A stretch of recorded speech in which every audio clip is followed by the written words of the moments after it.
Église presbytérienne Sainte-Anne de Paris, culte du dimanche 14 février 2021, prédication du pasteur Myung-Suk Son, la souffrance humaine, le tournement de Dieu.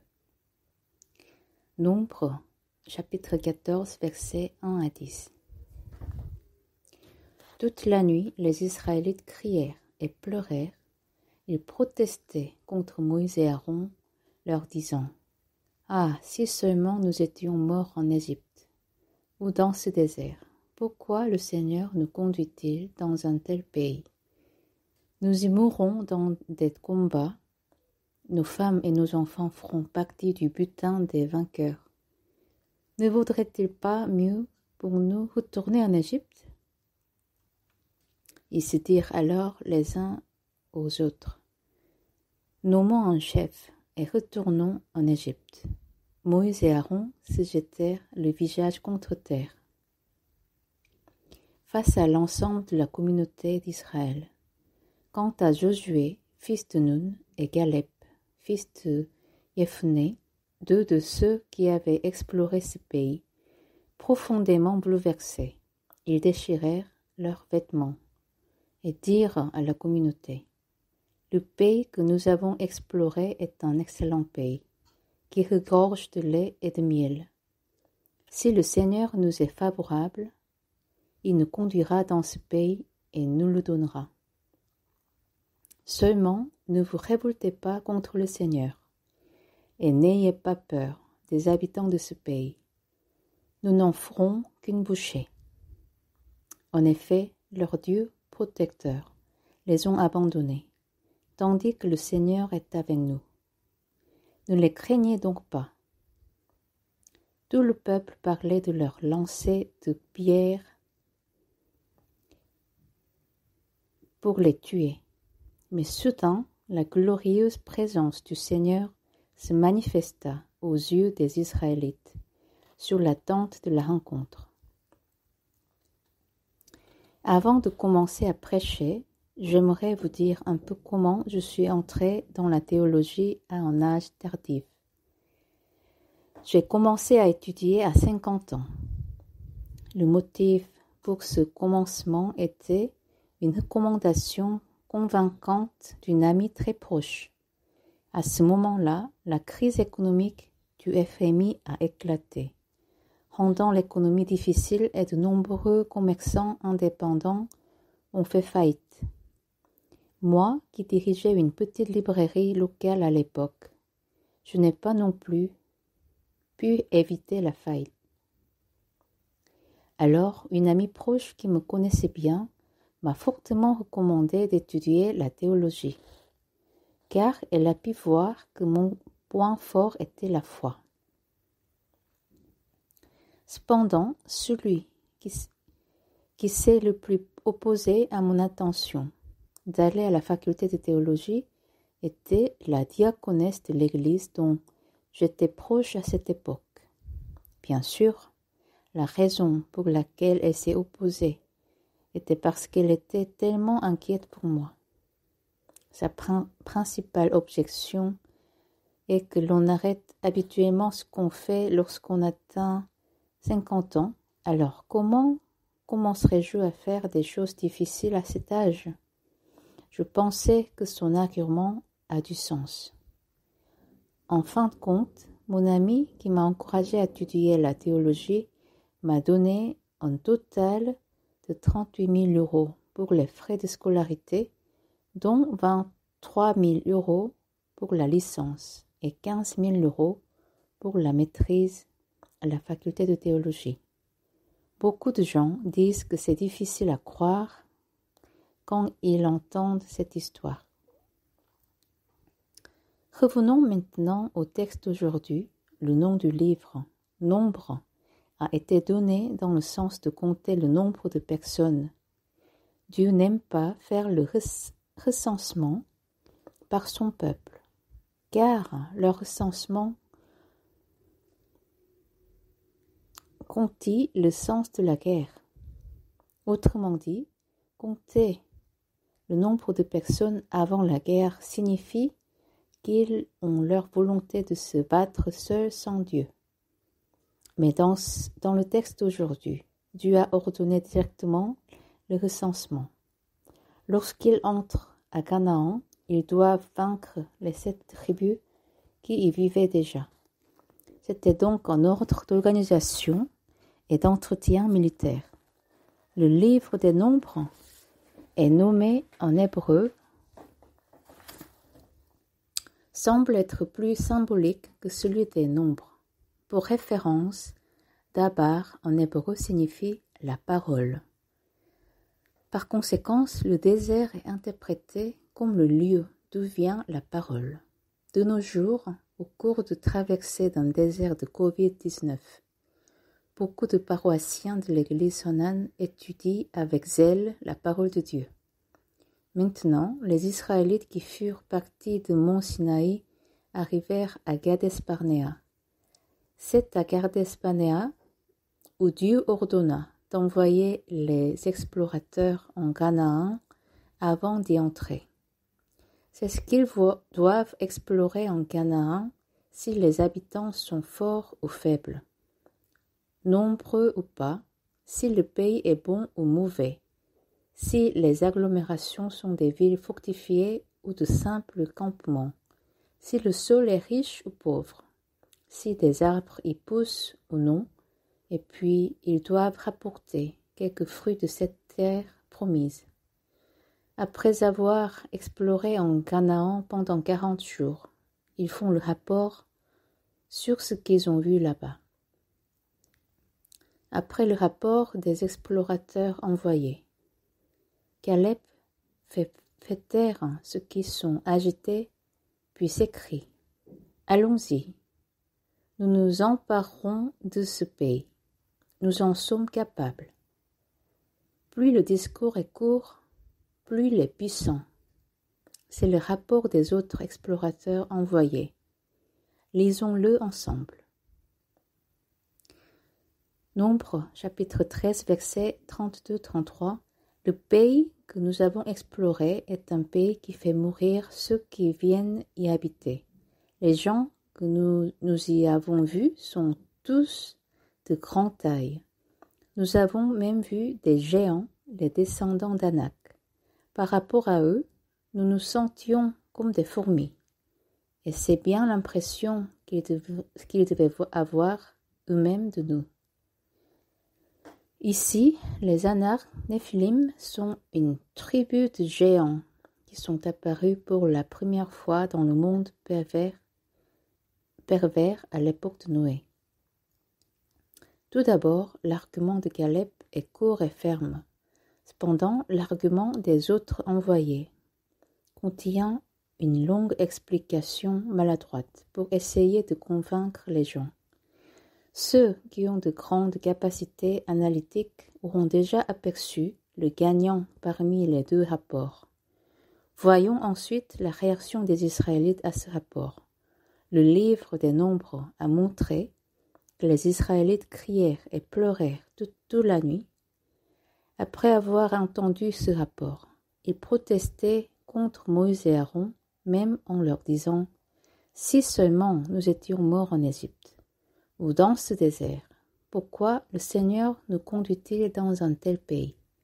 Nous y mourrons dans des combats, nos femmes et nos enfants feront partie du butin des vainqueurs. Ne vaudrait-il pas mieux pour tourner en Égypte ?» Face à cette manifestation embarrassante des Israélites, Caleb, en colère, a même déchiré ses vêtements et a insisté comme suit. « Le pays que nous avons exploré est un excellent pays qui regorge de lait et de miel. Si le Seigneur nous est favorable, il nous conduira dans ce pays et nous le donnera. » Nombre 14, versets 7-8. Dès que les Israélites entendent cette parole de Caleb, ils ont pris des pierres pour le tuer. À ce moment-là, Dieu se manifesta aux yeux des Israélites. En fait, Dieu leur a montré de nombreux miracles merveilleux jusqu'au mont Sinaï depuis qu'il a jugé les dieux de l'Égypte avec 10 plaies. Malgré tout, Ils l'ont mis à l'épreuve 10 fois et n'ont pas cessé de protester et de se plaindre. Pour cette raison, Dieu n'était plus patient et a confirmé qu'aucun d'eux n'entrera dans la terre promise. Le livre des Nombres est aussi appelé le livre de l'échec, parce que les histoires des échecs des Israélites continuent d'apparaître dedans.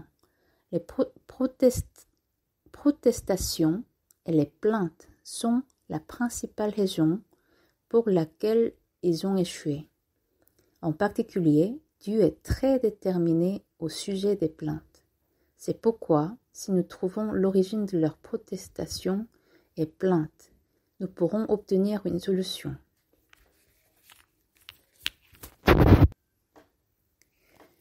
Le signe des plaintes des Israélites se trouve au chapitre 11. Un jour, les Israélites adressèrent au Seigneur des plaintes amères. Lorsque le Seigneur entendit cela, il se mit en colère. Il envoya contre eux un feu qui ravagea l'extrémité du camp. Nombre 11, verset 1.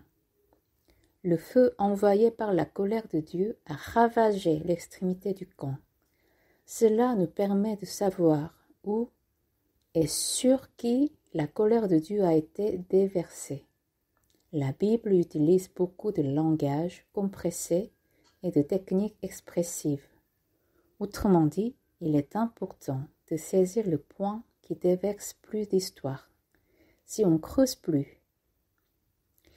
Ici, l'expression de l'extrémité du camp est le point concerné. Nous apercevons que les plaintes ont commencé par ceux qui sont l'extrémité du camp. Cela ne signifie pas que ceux situés à l'extrémité du camp ont été injustement victimes de ce ravage de feu. Cela veut dire qu'il y avait quelque chose en eux qui méritait la colère de Dieu. Alors, de quel genre de personnes étaient-ils? Je lis donc chapitre 11, verset 4. En autre jour, les étrangers d'origines diverses qui se trouvaient parmi les Israélites furent obsédés par l'envie de manger de la viande. Nombre 11, 4. Autrement dit, ceux parmi les Israélites étaient les étrangers d'origines diverses qui ont quitté l'Égypte avec les Israélites. Exode, chapitre 12, 38, est écrit: une foule de gens d'origines diverses partirent en même temps qu'eux. Les moutons, chèvres et bœufs formaient des troupeaux considérables. Jusqu'à ce qu'ils soient circoncis, ils n'appartenaient officiellement pas aux 12 tribus d'Israël, et ils n'avaient ni foi en Dieu, ni espoir pour Canaan. Ainsi, ils se plaignaient toujours en première lorsque les Israélites ont traversé les moments difficiles dans le désert. Ces étrangers remplis d'avidité réclamaient le poisson, les concombres, les melons, les poireaux, les oignons et l'ail. L'avidité est un désir qui ne doit pas être convoité. Ils voulaient manger des oignons et de l'ail qui ne sont pas disponibles dans le désert. C'est à cause de ne pas pouvoir les manger. Ils disent même qu'ils dépérissaient. Je pense que l'expression « se dépérir » signifie manque d'énergie. Vous voyez où était leur intérêt. Leur comportement négatif s'est rapidement propagé aux Israélites, mettant toute la communauté dans le péché. La situation actuelle dans l'Église contemporaine est la même. Tandis que les paroissiens bien formés et travailleurs ne se plaignent généralement pas, les paroissiens qui n'ont pas de confiance en foi et gardent encore la valeur du monde se plaignent beaucoup. Un tel phénomène est également vu dans les rapports des explorateurs envoyés. Caleb et Joshua, qui ont fait un rapport positif, ne pouvaient pas voir les descendants d'Anak. Mais pourquoi les descendants d'Anak n'ont-ils pénétré que dans les yeux des 10 autres explorateurs? Pour eux, ce n'était pas l'espoir de Canaan, mais les choses visibles du monde qui sont entrées en premier, alors ils se considéraient comme des fourmis.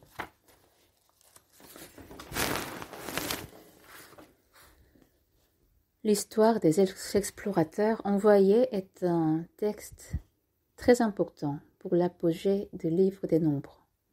Quand nous pensons aux explorateurs envoyés, nous pensons immédiatement aux rapports positifs et négatifs. Il n'y aurait aucun endroit dans la Bible qui contraste clairement ces deux phrases comme ici. Je définis cela comme un motif en avant et un motif en arrière. Dieu utilise toujours le motif en avant pour que nous puissions avancer, alors que les humains utilisent principalement le motif en arrière qui tire par l'arrière pour qu'ils ne puissent pas avancer. L'Église devrait transformer les outsiders, possédant le motif en arrière, en insider. C'est pourquoi l'éducation et la formation continue sont toujours nécessaires dans les églises. Maintenant, parlons à nouveau de mon ami proche. L'idée qu'il est difficile de commencer à zéro lorsqu'on atteint 50 ans. Là, on va généralement arrêter de travailler est due au motif en arrière. L'idée de mon ami proche qui m'a soutenu financièrement en disant que je peux commencer la théologie à cet âge puisque je croyais bien en Dieu est due au motif en avant. C'est grâce à mon ami proche qui a utilisé le motif en avant que j'ai l'honneur de prêcher aujourd'hui à l'église presbytérienne Saint-Anne de Paris. Bien sûr, Dieu l'a fait par l'intermédiaire de mon ami proche. En observant les paroles d'aujourd'hui, je médite profondément sur le récit de la Genèse au Nombre. Rapprochons l'objectif de la caméra méditative sur Dieu. Je me souviens d'un article d'un théologien qui insiste que donner aux humains le libre arbitre est le plus grand risque de Dieu. Après l'incident du fruit de l'arbre de la connaissance du bien et du mal d'Adam et Ève, Dieu semble avoir du tournement. Quand je parle ainsi, certains peuvent douter. Comment Dieu Tout-Puissant devrait avoir du tournement? Mais le Dieu jaloux ne s'inquiéterait-il pas? Parce que la jalousie est aussi une sorte de tournement. Comment faire revenir quelqu'un dont le cœur est déjà ailleurs? C'est le problème. Si Dieu est limité à un être absolu, la Bible devient une histoire sèche et morte. Dieu a aussi du tournement. De quel genre de tournement Dieu a-t-il dans l'actuelle situation de Covid-19? En effet, beaucoup de gens font plusieurs arguments pour interpréter la situation actuelle de Covid-19 comme suite. Ceci est un signe de la colère de Dieu. Ou bien, la deuxième réforme religieuse est donc exigée, etc.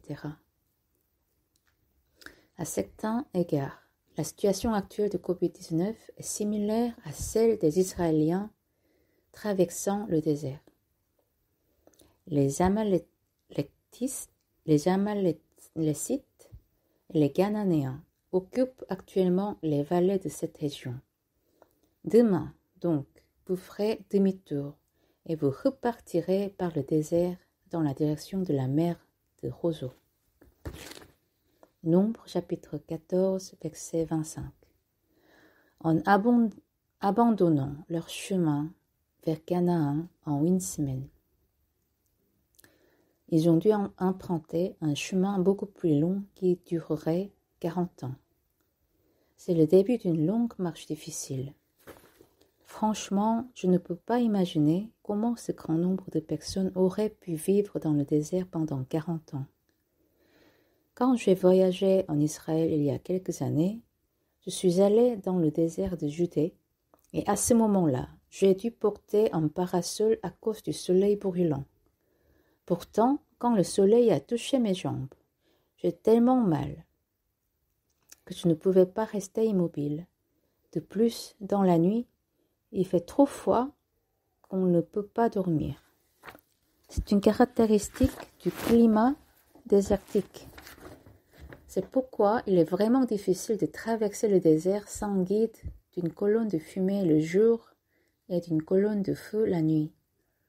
Quand son peuple traversait des épreuves sur le chemin dans le désert, Dieu aurait également eu de profonds tournements.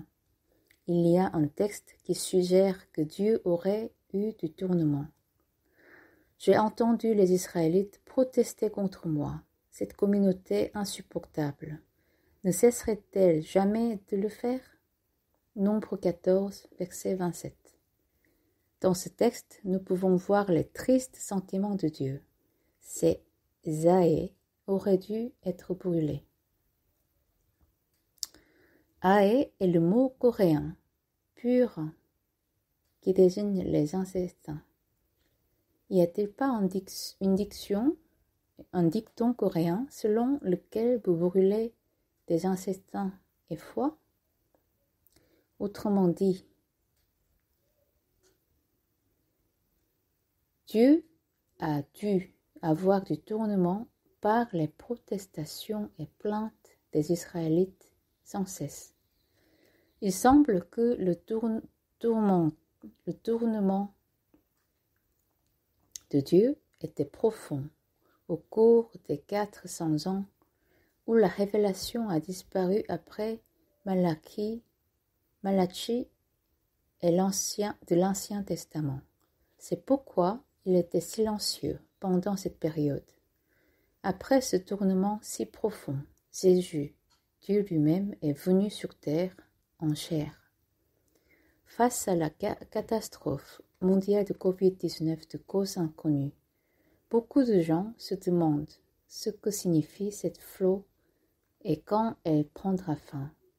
Plutôt que de blâmer Dieu dans ce moment difficile, que diriez-vous d'examiner le cœur de Dieu et de comprendre son tourment?